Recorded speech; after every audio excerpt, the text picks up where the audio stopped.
In today's episode, I'll be giving my review and reaction to the fifth and final season of Netflix slash Warner Pictures hit show, You. Let's dive right into this final season of You. Do something, man. People are questioning you. Shut up. Shut up. Okay, yep, do that. Sure, guys. Stupid and dumb. Just an idiot. Get your shit together, son. Fuck it. I loved it. Welcome to the dub cast.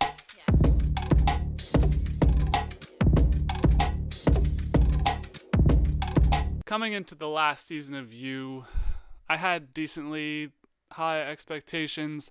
Not really. I mean, this is kind of that show that you just can't stop watching, even though you know it's like not. I mean, I wouldn't call it a bad show because it keeps you captivated, but it's not like this is a top tier show ever. It's just like when a new season comes out, I need to watch, and I think I finished this in a week and a half because I need to know what happens before I get potentially spoiled, which I did make it out with not knowing anything, so that was pretty good. Um, where does this fifth season stack up against the rest? Honestly, my sort of hot take, which probably isn't that hot take because most people agree with it, is that this show should have ended after season three. And then, they leave the door open for season four. He goes to London. I thought season four was the worst season of the show. It's still captivating, still very interesting because it's Joe Goldberg. He's a very interesting character. But I think this season also fell pretty flat. Maybe I just have some affinity towards the earlier seasons because I was in college when I watched them. I remember, being a little stoned watching season three and being like, holy fuck, that's like, season three was just crazy. I mean, I think what this show does is just go crazy with narratives and with, actions that the characters take. It's like, I mean, Joe has, by the end of this season, he kills 23 people in total. By the way, there will be spoilers. Joe Goldberg has killed or caused the death of 23 individuals. That's absurd. I mean, Love maybe had 5 bodies. Like, it's crazy that these people just live in normal society. I think Joe's kind of limit was hit where it's like, all right, eventually he's going to get caught or have to stop doing this. Maybe you thought it was going to be this season. No, he's still going to add some bodies this season. But yeah, I think the finale fell pretty flat. I think it's a different show because obviously every season he's kind of setting up in different places. Like season one, he's in New York City as just like a bookstore worker. Season two, he moves to LA and he's like a grocery shop worker. Season three, he moves to the suburbs with Love. Season four, he's in London. Now in season five, he's rich and in New York City. So it's like none of those characters are really staying consistent, especially with his patterns and his love interest. I mean, Beck ends up dead, Love ends up dead, Candace ends up dead. I mean, Marianne is still alive, but he thinks she's dead. Like, there's no through lines through all the seasons, so I think it's a hard show to wrap up the way they did because you're looking for that finality. You're looking for Love to come back. Like, first of all, the people online, I think Love was his best love interest. I think Love was his only real match that actually wanted what he wanted in a person. But she's not coming back from the dead. He blew her up in a house. Like, let's be fucking realistic here. I think each character that he falls in love with provides something different between Kate, Love, Marianne, and Beck. I think of those people, Bronte was the least interesting to me, and I don't, I didn't appreciate Bronte's storyline throughout the season. It was rough to watch. I did like them flipping the script. I mean, episode 5 and 6 was crazy, but she kind of flames out after that, and then the whole last episode you have like a set basis of what Joe can do, and then they kind of nerf him in the last episode. I think they wanted to get him in jail and pull the whole hat trick on you to be like, haha, it's actually you. We can get into that later, but I think the show landed the plane, but it wasn't a very like smooth landing. There was some turbulence in the air. Ultimately, it was the ending that I wanted for the character, but the way we got there, I'm not so sure. So with that being said, I mean, I'll get into my full thoughts and reactions throughout these episodes. So each episode, I'll go through it, give my favorite and least favorite character of season 5, every episode, all 10 episodes. So here we go, starting with episode 1, titled Luckiest Guy in New York, or in NY, sorry. So we start back in New York City, obviously coming off of last season. Joe was the Eat the Rich killer and had a couple other killings. Honestly, season 4 was like his biggest killing season. But now he's married to Kate. She's helped erase his past. They're going to be rich in New York together. And we're right back with Joe Goldberg in the streets of New York. He got his name back, JoeGoldberg. It's clean. So, he was going by Will. He's going by Jonathan Moore. He's JoeGoldberg again, which I think is risky. But, if you have someone like Kate in your corner who can just take care of all those issues, fuck it, right? And additionally, a big key cog of this season is he has Henry back in his possession. If you remember at the end of season 3, after he blew up and faked his death, or blew up his house and faked his death and killed Love, he had to give his son up to the gay dads. I forget their names, but him and Kate got custody back, which I think was an interesting choice. Obviously, I think for the showrunners, it's an easy choice because it adds another layer of complexity to his character. But I was pretty surprised to see that he just got Henry back like that, and that was pretty much it. And right off the bat, Joe misses killing people, and roll my eyes, I think Joe's been better with his killing tendencies. I mean, season 3 sticks out where he didn't even want to kill anybody until he tries to save Marianne from that guy who was, ratting out on her and saying the things about her drugs. And he was just trying to protect Marianne, and then he protected himself from Love. Season 4, I thought he just went absurd with the killing, and then the ending with the girlfriend and the guy, like framing the girl, framing Nadia. I thought that was fucked up. So I've been pretty annoyed with Joe's killing tendencies, especially because that's the most recent season I've watched. So I was annoyed that he's missed killing people and he's like living a perfect rich life with his son, and nobody's really batting an eye. So I thought that was pretty annoying. So turns out we still have the key to the bookstore. Kate bought it. Kate bought Mooney's, so now Joe has the key there. That's kind of been his little side project thing that he's going to work on now, because obviously Kate's pretty rich. But he also has an office in Kate's building, which was never really explained, her company building. And we find out someone had broken in through the window. I wonder who that could be. Joe is also ingratiated in Kate's family, which is just basically their new set of characters for the season. You have Maddie, the, kind of laissez-faire sister who it doesn't really care but it's been involved because she's one of Tom Lockwood's sons. You have Reagan, the other daughter, who is like intense and wants to take everything from everyone. You have Teddy, who is the mistake child who somehow walked into being part of the family. And then you have Uncle Bob, who is the sort of middleman. He's always been Team Kate for the longest time, helping her get her position back in the company. So that's kind of the family dynamics. We'll meet more characters as we go. So right off the bat, there's obviously family drama. Kate comes back as CEO, which she was pushed out as CEO, and we'll learn why that was. We already know why that was. I think in season 4 they explained she killed a bunch of kids with a pipeline. Her dad didn't want her to be in that position because then her past would get exposed, she'd get exposed, etc. But of course, her coming back to New York City is not happy for her family. They are having a conspiracy right off the bat because we need action right away. We need some sort of plot, which I will say I think the plot around Joe just feels like pretty lackluster and not really meaning much to me. Like, I didn't care at all about Maddie really, or Harrison, or Reagan. Like, none of those characters really move the needle because it's Sherry and Carrie. Like, they're cool one season stories, but they're not going to end up mattering to the overall story. This story is about Joe, so I don't know how they fixed that, but that was something I noticed, that even like as the seasons go along, especially last season, the side characters just weren't doing it. So Joe senses something's up in the office. Obviously, he's in the office every day, and he gets the phone of Maddie by tricking her to go get a drink, and then he reads her phone and figures out there's a conspiracy to take down Kate and replace her with Reagan, being run by a couple of other people. Of course, they have anonymous numbers and all that. It's secret. He has to figure out who it is. And he cannot resist possibly knowing who's behind this and who's not behind this, and he has high suspicion on Uncle Bob. He cannot resist and goes after Bob, subduing Bob, back to old Joe. Nope, just writing about it. And Kate is suspicious of him, like, what are you thinking about? Kate doesn't like his writing, which basically caused this whole divorce, is him writing as a serial killer, and she's like, you probably shouldn't do that. Then he's like, you don't really want me for who I am, etc. So there's that. The woman who was breaking into the shop, we find out, is a young woman who Joe kind of likes automatically. She's been stealing books. Her name is Bronte. I don't know if we learned that this episode. I think we do, but I just didn't write it down. So Bronte has been stealing books from Mooney's, and Joe falls in love with her because she has like that little aura, and Joe always just wants to chase the next thing, which I also think is pretty annoying about his story. literally met the love of his life, perfect match in season 2 and 3, and then just throws it away for a woman who doesn't even end up wanting him in Marianne. So it's just on to the next thing with Joe, because he can never be fucking happy and settle in a relationship. I guess that's his key problem. I think Joe's a perfectionist. He doesn't ever want to just settle down and be like, this is good. It always has to be something. There's always something better out there. So Kate confronts Bob about the potential conspiracy. She just brings it right to him. Kate's having a different mindset of how to run things. She wants to just be confrontational and, not confrontational, but wants to bring everything up in person, get through it that way.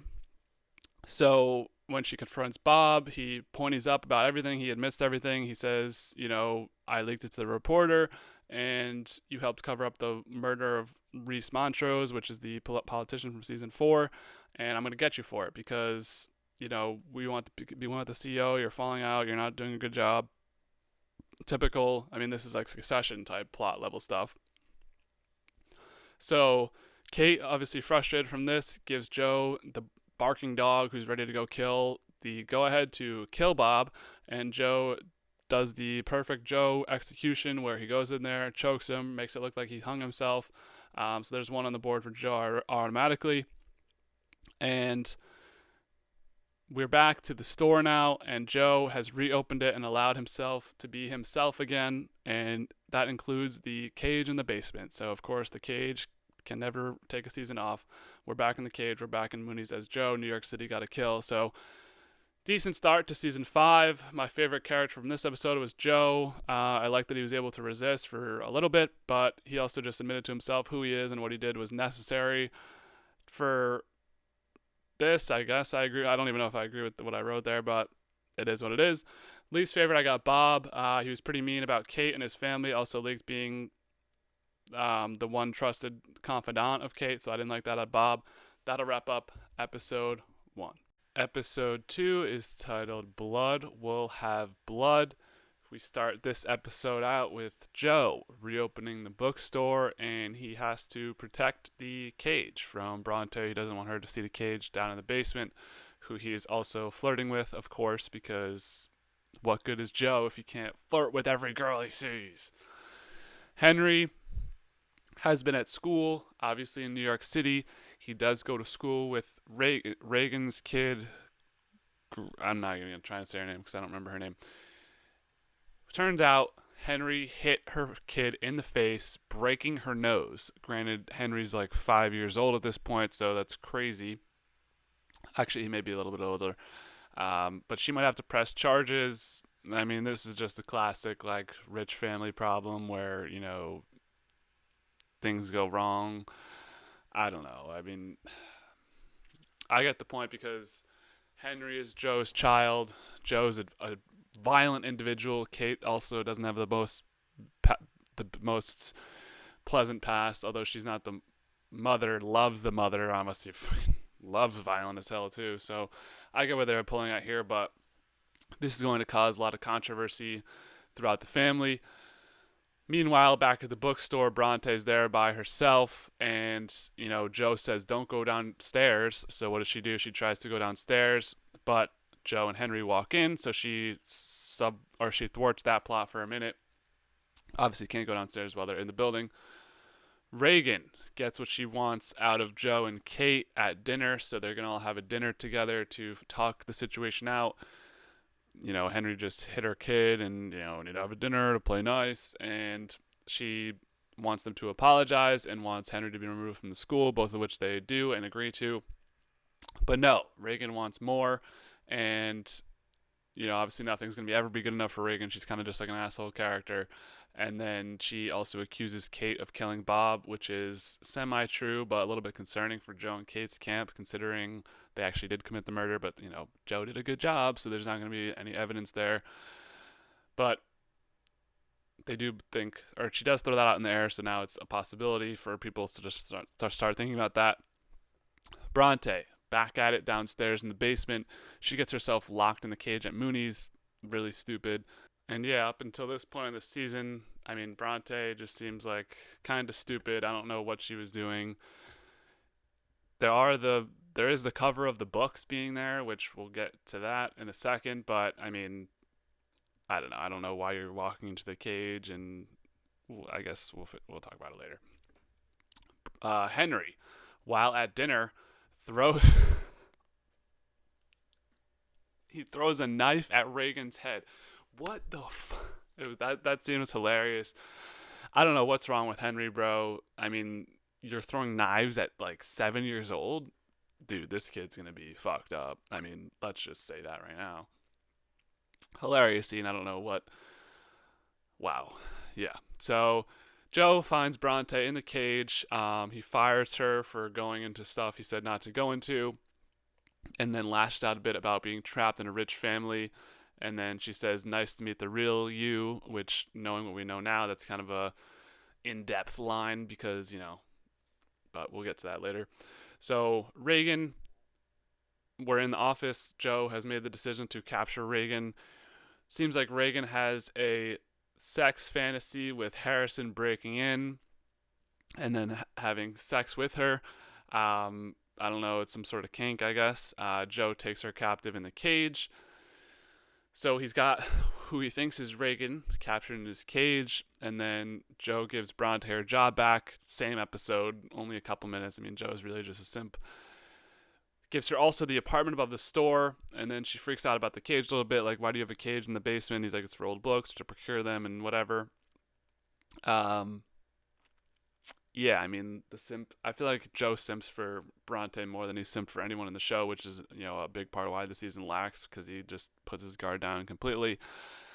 Nonetheless, Kate is now upset with Bob, or upset with Joe for the Bob stuff, even though she gave the go ahead. But he's like a salivating dog ready to kill, so she's a little bit upset with how that went, and she regrets the decision. Henry will be going to therapy, and we find out who's in the cage. It's Maddie, not Reagan, the identical twin switcheroo. And Maddie was going to be sleeping with Harrison, so she's been cheating, or Harrison has been cheating on Reagan with Maddie. So that adds another layer of complexity to this season. Wrapping up episode 2. So my favorite from episode 2 is Kate. I thought she was being reasonable, everything, and trying to find solutions to problems. Least favorite goes to Joe. I feel like this episode he just wanted to go back to being a killer again. So that'll wrap up episode 2. Episode 3 is titled Imposter Syndrome. We start this episode out. Obviously, the big cliffhanger from episode 2 is Maddie still in the cage. So Joe's going to have to talk with Maddie once he realizes that it's her. This initial conversation between them two doesn't go great initially.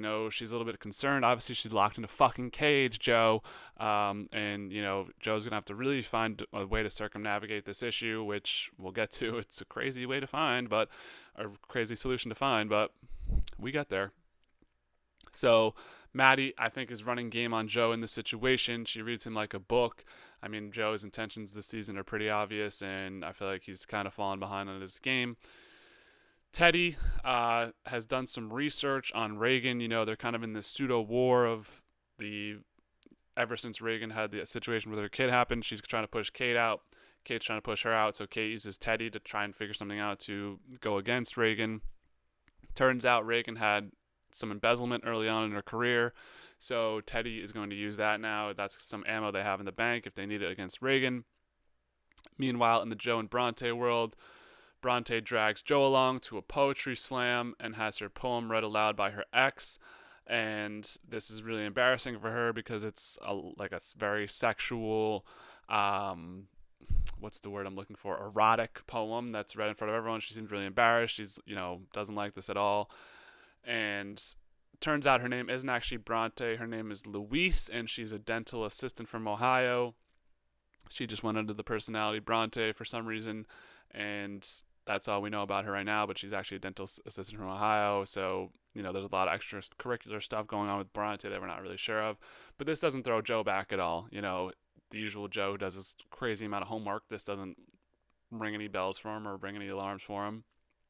So Reagan finds out about the affair between Harrison and Maddie, which actually coincidentally helps Joe's capture of Maddie, and Kate uses this moment to gain reputation points for Henry. So, a lot of stuff going on here, just kind of background noise for the main plot of the season, but I don't know. Oh wait, I think no. Okay, I'm wrong. Sorry. Moving on. We find out Maddie is actually the mother of Gretchen through surrogacy. So Reagan didn't want to have a kid, and Gretchen is actually Maddie's daughter. So maybe that's why Harrison feels, a little bit of a connection to her because it's actually her kid, not not Reagan's. So this is all kind of Maddie melting down in the cage, and as Bronte says, the cage brings out the real you. So Maddie's kind of melting down, just spewing about her life. Joe semi confronts Bronte about Beck, saying, he dated her briefly and wanted to kill Dr. Nikki. Bronte mentions an possible affair that she had, no, wrong. Bronte mentions a possible affair with Joe, which she doesn't want to do. She keeps insisting she doesn't want to be with a married man. Joe envisions the affair with Bronte for a second, but then turns away. Obviously, he's going to fucking go down this road because Joe loves cheating and he can never be happy. So Kate, back at home, is having issues dealing with Joe's killing of Uncle Bob. The issue continues to plague her throughout this season, and she details this for him, and this doesn't work well for Joe because he wants whoever he's with to be happy with who he is as a person, which is a cold-blooded killer. So Reagan, in the meantime of Maddie's absence, goes live as Maddie on Instagram, ceding her board position to herself, which even fools Kate. Kate believes this ruse. I mean, it's pretty hard to tell. These two are twins. I mean, it's pretty hard to tell which twin is what twin. But, there should be some signs here. I mean, you grew up with these people. I don't know. Joe asks Maddie now to play as Reagan. That's going to be his sort of answer to this problem he's got going on. So my favorite from this episode is Bronte. I don't know, she's kind of fucked in the head, but at least she has good morals for now. Not trying to go with Joe to cause an affair. Least favorite, I'm going to Kate. I just think, she know what she signed up for in dating Joe, erased his past, and now she literally gave him the keys to kill Bob, and now is like having second guesses about it. So I didn't like Kate in this episode. That'd wrap up episode 3. Episode 4 is titled My Fair Maddie, and we start this episode out with one of Joe's favorite pastime activities, masturbating. He's still jacking it to Bronte. Bro, come on. I mean, he doesn't even have any, sexual interest with Kate. You married, ugh, I hate Joe. So annoying. I don't know. I think he's got to get over this obsession, but he's obviously never going to. That's the whole fucking point of the show. So he's still in love with Bronte, of course. And Bronte, meanwhile, has come to the store. She's now pushing Joe to open the store early. Still denying the affair, doesn't want to do the affair due to Joe's marital status. Reagan finds out about Joe killing Bob and Reese Montrose, potentially. She kind of hints at it, but there's no real, locked in solid evidence that she brings up to the table. I don't, maybe she was just kind of fishing to see their reactions, if she could catch them in an off day or something. So I don't know if we don't really ever know if she actually knew about that, but I don't know. It seems like, she had her strong suspicions. Kate wants to resign now. Everything's becoming too much. I'd rather just move out and, not have to deal with all this nonsense with her sisters. Joe does not want to do this because he wants to push out Reagan and kill her and then, figure out a situation with Maddie. But Kate is I just don't want to deal with this. I'd rather just not be in this position of power. Which will be an interesting couple episodes for that dynamic. Crazy battle with Joe pursuing Reagan now. He's made his move. He's going to go kill her or capture her.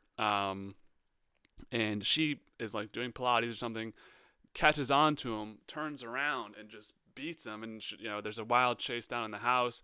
Crazy battle back and forth between them both. Mad respect to Reagan, get her a UFC contract. She was, throwing hands, bro. She was ready for Joe. I mean, Joe hasn't met this much resistance since Peach. I mean, there's probably been more than I'm missing, but yeah, he did not. He almost missed this opportunity, which would have been obviously at the end of his story. Granted, we have 6 episodes to go, so that wasn't really going to be the end of his story. But yeah, crazy. What's the word I'm looking for? Fight back. I don't know. Crazy effort from Reagan to subdue Joe's efforts, but ultimately it's not good enough. He is able to capture her.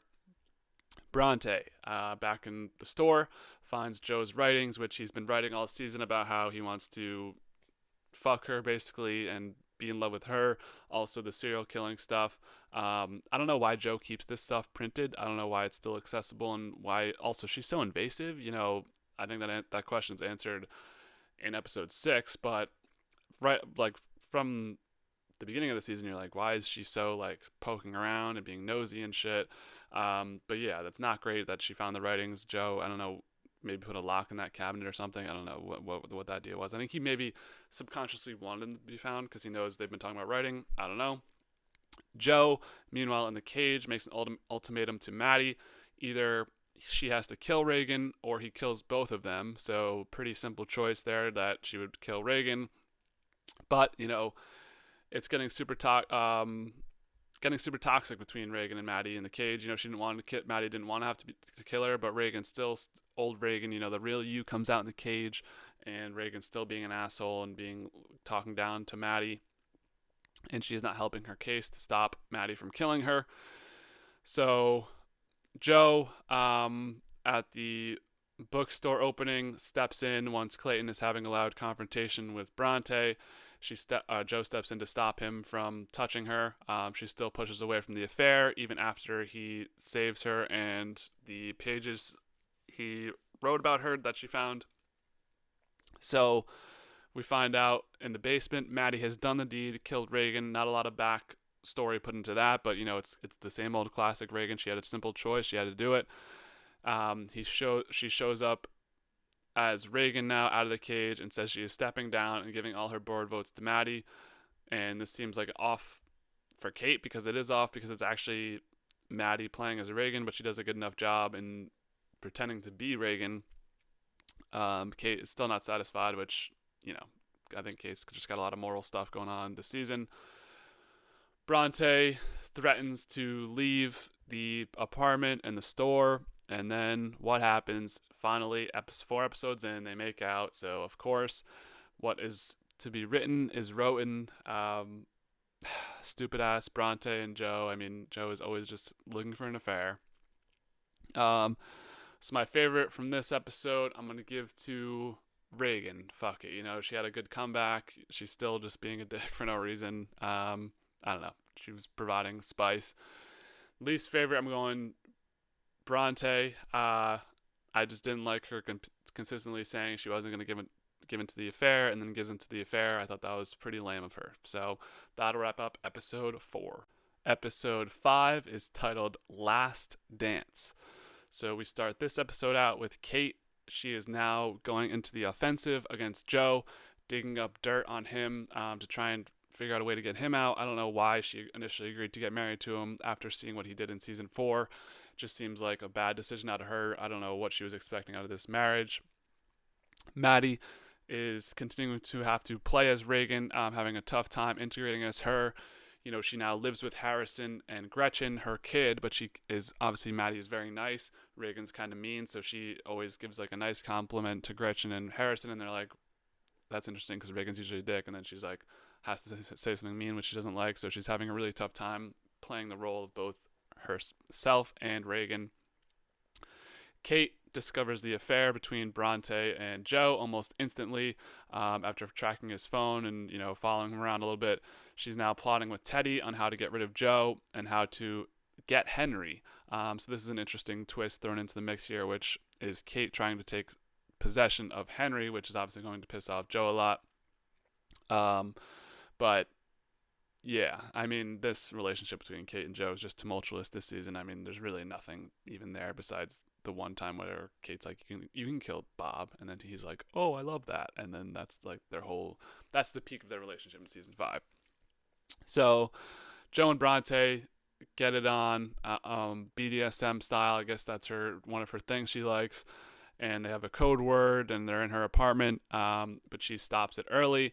She then leaves him the next morning and is gone forever. No phone, no nothing. Joe tries his best to do some research on social media, but there's nothing. She deleted her profiles. He's out of luck. She's gone, or so we think. Kate left a knife under her pillow that Henry finds, leading to a confrontation between Joe and Kate. As I mentioned before, this relationship is pretty rocky, and Kate is now scared to sleep in her own bed, which I think is pretty reasonable out of her. But yeah, having that in the potential arm's length of Henry is pretty scary. And then for Joe, this is like a huge issue because he trusts her, and it's just going really south. So Joe has done more research. He's looking into Clayton now and sees that they're at this other town in New York. Seems more like a near the water type town. I forget the name of it. So essentially, he tracks her down, makes it all the way back to her, and then he gets tased. She's got him tied up because why the fuck did you follow me all these miles away? And he promises her or informs her that he will be getting a divorce with Kate, so now he's a single man so they can pursue their relationship together.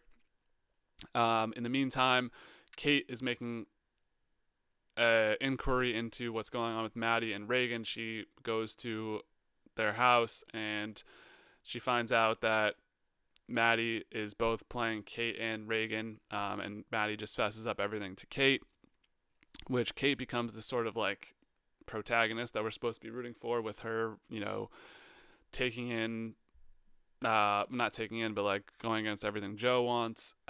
So that's real interesting there. And now this situation where Kate knows everything about Maddie and what Joe is doing to them, but she can't go through with it because Joe has dirt on her. So yeah, Kate knows all about the Maddie situation, and Joe once again wakes up in the house. He walks downstairs to a confrontation between Clayton and Bronte, and he kills Clayton in this confrontation. And Bronte's other friends walk in, and they're on TikTok Live. They just witnessed Joe kill Clayton on TikTok Live. Seems like they set him up to kill. Huge cliffhanger. What the fuck moment. That's pretty crazy. Joe's just an idiot and can't resist himself from killing and being super overprotective. So that's on him.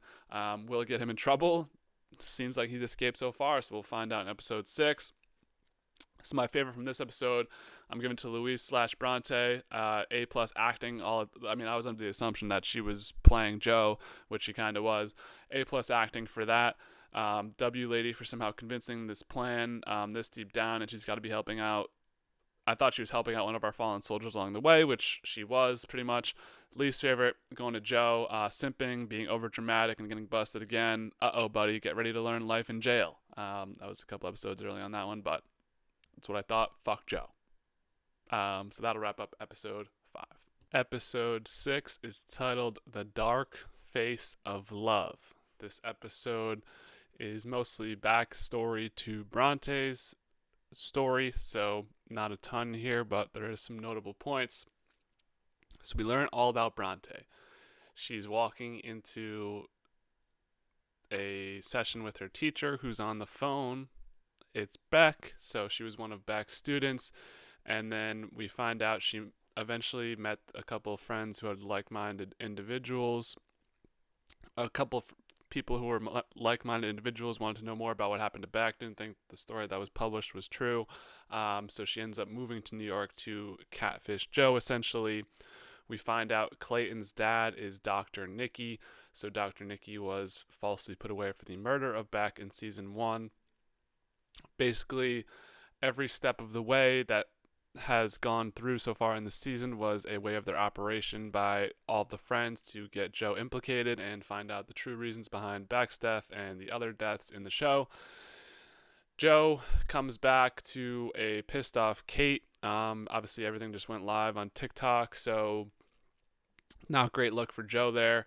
She's pissed off at him, reads him for filth, but he also threatens her, and Henry is gone now. Henry's out of the house. Obviously, can't have Henry in the house with Joe being a killer, and he ended up signing a custody agreement when she used her lawyers to get him out of jail.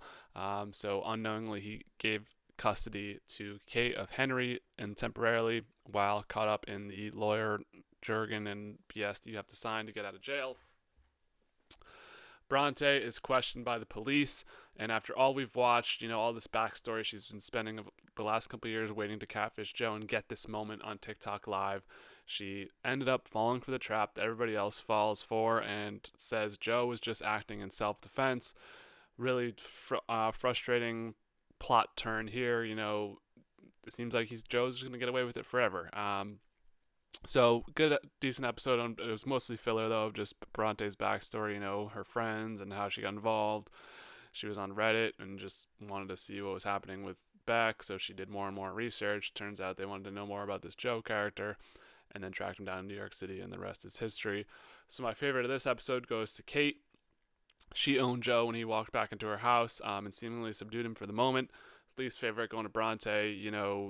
This was a good Bronte episode, but her still just being tricked and saying he was acting in self-defense at the end was really bad. So that makes Bronte my least favorite of episode 6. Episode 7 is titled #JoeGoldberg, and we start this episode out with Joe showing up to Henry's school, trying to talk to him. I think Joe loses a touch or a sense of reality at some times, especially in this one. Dude, you don't have custody. You're a national killer on TikTok Live. Like, you're not going to be able to talk to Henry. Nonetheless, though, he has this backup plan, which is giving him a book that has a tracker in it, so he is able to track down where Henry is when he takes the book home. This stupid teacher just gives Henry the book. I mean, I don't know what else she was supposed to do, but like, come on. Everything just breaks Joe's way as always. So Bronte storms out of her friend's apartment after sharing that she believes Joe is innocent and only did it out of love for her, why she killed Clayton.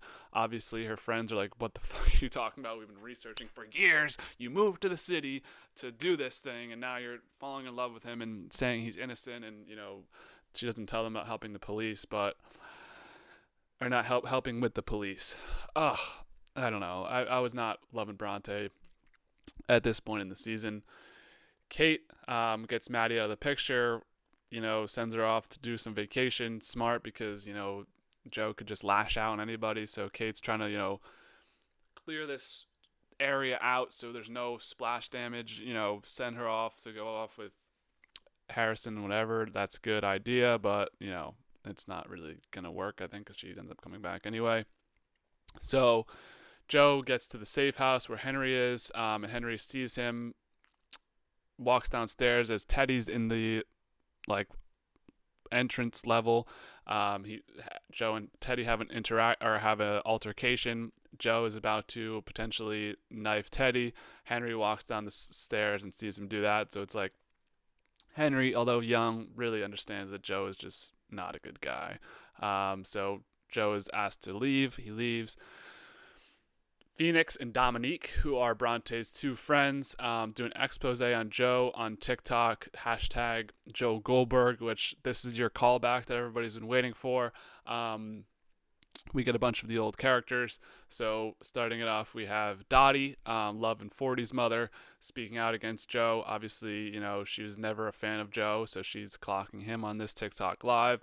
Sherry and her husband, Sherry and Carrie, do sort of a defense of Joe, but they don't really say much. They're just, involved because they have their Cage book and knew Joe. But they were more, I think they thought Love was more of the problem there. Peach's friend speaks out, nice callback to Peach. Paco, a grown Paco, this is probably the most important cameo. He speaks for Joe, saying, he protected him against his neighbor in season 1. Ethan from the bookstore and of Severance fame, Dylan and Severance. Crazy to see him back. I forgot he was part of the bookstore. He's like, Joe is always kind of weird, but doesn't really give it an opinion either. And then Beck's older brother speaks out again. Notable missing cameos, of course. Everyone was wondering, where's Jenna Ortega? That girl, stay booked, bro. She just dropped Hurry Up Tomorrow, not getting good reviews, but yeah, I mean, I don't know. I don't think you can expect Jenna Ortega. She's kind of outgrown the show. I don't think, although it would be easy to ask her for a couple seconds cameo. I mean, it seems like they kind of just wanted to skip out in season 2 and 3. I mean, obviously they're going right off season 4, so there's a lot of season 4 tie-ins. but they more went for season 1 rather than the love story arc. I think they're kind of just pushing that to the side because, like I mentioned before, I think they're kind of scared that love took over the show, so they don't want to include anything that from season 2 and 3. And also, Jenna Ortega was probably like too expensive to get her on this season. So sorry guys, no cameos yet from her. So Joe does a piece defending himself, hiring a person who is known for being able to get good PR. This pisses off Bronte, who leaves back to go to Ohio. And it turns out she told Joe the truth about what she said to the police. He was defending her. And the internet turns against Bronte because the internet hates women. Yeah.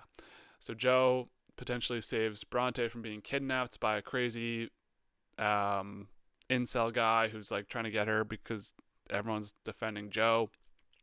All the incels are defending Joe because fuck women, and Joe did the right thing. Really dumb of them. Kate is calling in the big guns. She teams up with Nadia, is meeting with her at the prison, trying to figure something out how they can help that case scenario. And Joe, after saving Bronte from being kidnapped potentially, has her handcuffed to a bed, and it's up for her to decide what she wants to do. Does she want to be with Joe? Does she not want to be with Joe? I don't know. So favorite of this episode, I'm going Kate. I guess she's the best in this episode, plotting on the revenge and making a visit towards Nadia and hoping of taking Joe down finally. Least favorite, going to Joe. Manipulation of Bronte is crazy off the charts. I mean, just unreal levels of manipulation, and tracking down Henry was pretty scary. So that'll wrap up episode 7. Episode 8 is titled Folie à Deux, the infamous second Joker movie name. So starting this episode out, we have Bronte and Joe somewhat reconcile for now. Nadia and Kate continue their meeting. They talk about the Eat the Rich killer. Kate didn't know that Joe was the Eat the Rich killer, and Nadia's like, are you stupid because he joined your friend group and then your friend group was dead. So more information for Kate to use in a potential comeback against Joe. Maddie attempts to have or sleep with Harrison, but exposes herself as not Reagan because Reagan doesn't really want to sleep with Harrison. It seems like Harrison's getting most of his efforts from Maddie, or his sexual pleasure from Maddie, not Reagan. And now she hits Harrison after he realizes that she is not actually Reagan. So Bronte loves Joe through and through, maybe, but as much as Joe captures the person who attacked her. I don't know. It's pretty sad watching this love story. It's like two criminals getting away together. I mean, granted, Dane, the person they capture, is not the most awesome person either. But I don't know. It was kind of sad watching this love arc in this moment. So we get the return everyone's been waiting for of Lady Phoebe. I didn't mind Lady Phoebe, but she was kind of irrelevant. Just another season 4 throw-in. Kate tells Lady Phoebe about Joe being the Eat the Rich killer. I think Lady Phoebe went off to like South America. Now she's back in this season. Doesn't really provide much, but So essentially, Kate organizes a effort to get Nadia out of jail with her power. I guess she's just able to do that. They pull like a prison break where they just stop the van in the middle of the road and they're like, get out and you're free now. So they're going to try and avenge Edward and get Joe implicated somehow. Nadia is still a little bit suspect on this because Kate helped put her in jail, which is rightfully so. I mean, I wouldn't trust this woman with anything. I mean, I don't know, but Nadia eventually just wants to take down Joe. Obviously, Joe is the one who killed Edward and then did all the bad stuff, but Kate just covered it up. So Henry doesn't believe what Kate's saying about Joe, and then calls Joe on Phoebe's phone and tells Joe everything, where he is. My one question about this is, how does Phoebe not have a password in 2025? Like, I'm pretty sure you're like required. I don't even know if you can have a phone without a password. So yeah, I don't know what Lady Phoebe, you're like a famous person, you're an influencer, you're, I don't know what, maybe in South America you're not to put a phone password on. I don't know, but Henry tells Joe about everything, so now Joe's of course gonna be like, let me find Henry. In the meantime, Harrison and Maddie make up together. They're back on the same page. They were always in love with each other, not Harrison and Reagan, so for now they're gonna be good. Bronte is given the choice from Joe to either let Dane go or kill him. Joe, I think, wanted to see her kill him just to reclaim what he had with love, what he'll never admit, a killer personality. But Bronte lets Dane go and then locks herself in the cage. does a test, and the cage brings out the real you, is her line. As I think she said that this episode, but I've been saying that before. So after she's locked in, Joe lets her out, and then she locks Joe in and psychoanalyzes him. Kind of a wild turn. But yeah, I mean, they learn a lot about each other in the moments of the cage. So that continues on there. And Joe kills Dane now after taunting Kate about knowing where Henry is. And now Kate says she wants to kill Joe. So really setting up this crazy episode 9. And then episode 10. So favorite of this episode, I'm going with Kate. At least she's trying something like Love did, not just sitting around like Beck or Marianne. Least favorite, Bronte. I just wrote, how fucked up are you, really? I didn't like this love arc from Bronte, skipping out her actual mission and then going back to falling in love with Joe. So that'll wrap up episode 8. Episode 9 is titled Trial of the Furies. So we start this episode out with Joe having to deal with Maddie and Harrison. He has them arrested and somehow has access to Kate's earbud location. It's a trap, but they're going to call off the hit for now, or he's going to call off the hit on Kate for now. So yeah, I mean, just another situation of him messing up the lives of the people around him, including, or really Maddie and Harrison this time. So Joe is gaslighting the fuck out of Bronte, thinking about marrying her. They're doing the love arc again, just blah, blah, blah, blah, blah. Kate cuts off Joe from his account and apartment and appoints Teddy as CEO. Joe says it's time to kill Kate. So after being cut off from everything, he has nothing. He's like walking around the streets, really one of the lowest like Joe moments. It doesn't seem like it, but he has nothing to his name. Like, he has no money, he has no anything. He's like walking around in the park and he doesn't have a place to stay. He doesn't have the apartment, or he doesn't have the apartment, he doesn't have the bookstore, he doesn't have a place to go. Like, he has nothing at this point.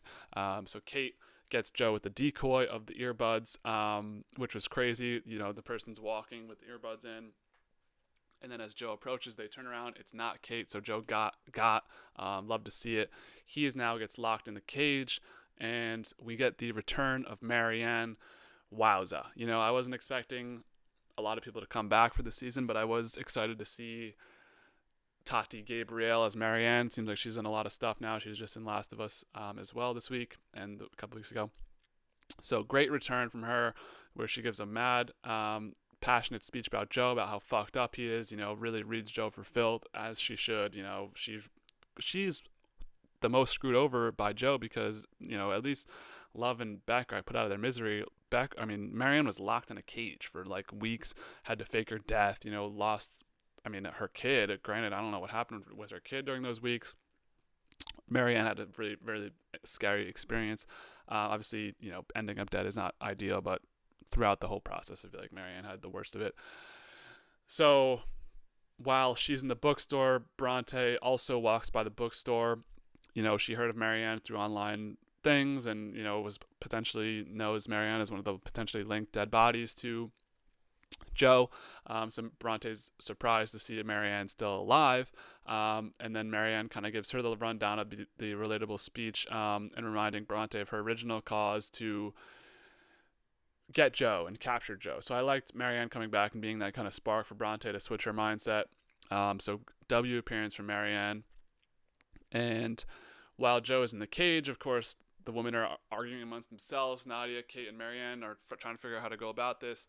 So while they're doing that, guess who put a key into their arm? Which I don't know how you could fucking put a key into your arm and with your bloodstream and everything.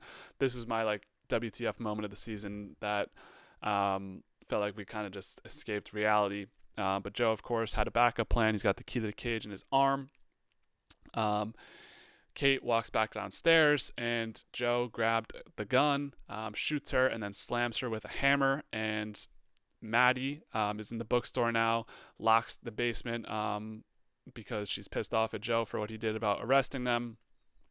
She lights a bottle on fire and lights the bookstore ablaze, and Kate is not dead yet. She gets Joe back with the hammer as well. So Bronte is outside the bookstore after this deep conversation with Marianne. She realizes she fucked up, but first she forgot her wallet. So she needs to go back to the bookstore to grab her wallet because, these things happen, right? So yeah, we find out in a conversation between Kate and Joe, Joe fesses up to killing Kate's dad and also killing Love. Seems like she then dies, which I thought she should have died here. But she was recording this conversation with Joe, so this implicates him, sends it to Nadia. She's like, perfect, you're fucked. Sends it to Nadia, has the voice clipping. And who comes to the burning bookstore to save the day but Bronte? Saves Joe out of the fire. He pops the question using Marianne's phrase. The thing that he always said, I didn't write it down, but something about, living together, happy, whatever, I don't know. So he pops the question to Bronte, would you be with me forever? She has an inner monologue, the first inner monologue from Bronte, about stopping him. I was excited by this. So she does agree to be married with him, but, happens. We'll see what happens in this final episode of You. So my favorite of this episode, I'm giving to Marianne, coming back and realizing that what was going on, reading Joe for filth, then giving Bronte the motivation to see the real Joe and potentially put an end to his tragic past and tragic future potentially that he just keep causing with women. Least favorite, I'm giving to Joe. I hate when Joe's happy, but he's still trying way too hard at the Henry angle and still trying to be fake to all his girls. So I got Joe as least favorite of episode 9. The 10th and final episode ever of You is titled Finale. We start this episode out with Bronte still having her inner monologue.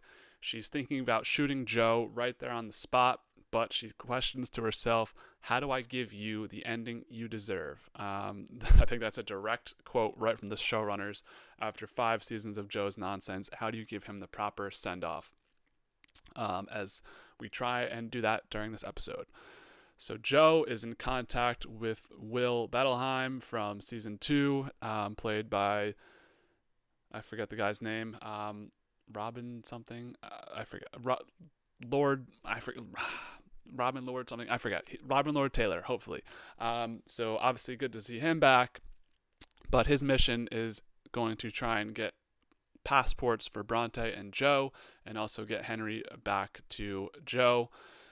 So in the meantime, while they're trying to figure out their future, they squat in a rental while Bronte plans on how to indict Joe or indict him on, what he's done. Bronte pulls out the gun during sex. I guess, I've always kind of thought about that being like the perfect time to do something like that to a guy. I don't know, I guess if you're like being overpowered, I guess this is the moment she chose. And she asks him how he killed Beck. He's denying. He's like, whoa, I thought we were in love. Like, he was buying her story all along. So great to see this out of Bronte. It really took him for surprise. That was good. Henry is put back in contact with Joe through a game he's playing, which is stupid, but I guess that's how far deep in we are. But he doesn't buy the story from Joe about what happened to Kate and calls Joe a monster. So that was I think that was my favorite part of this episode, was at least Joe gets denied by his own son. So that was good to see.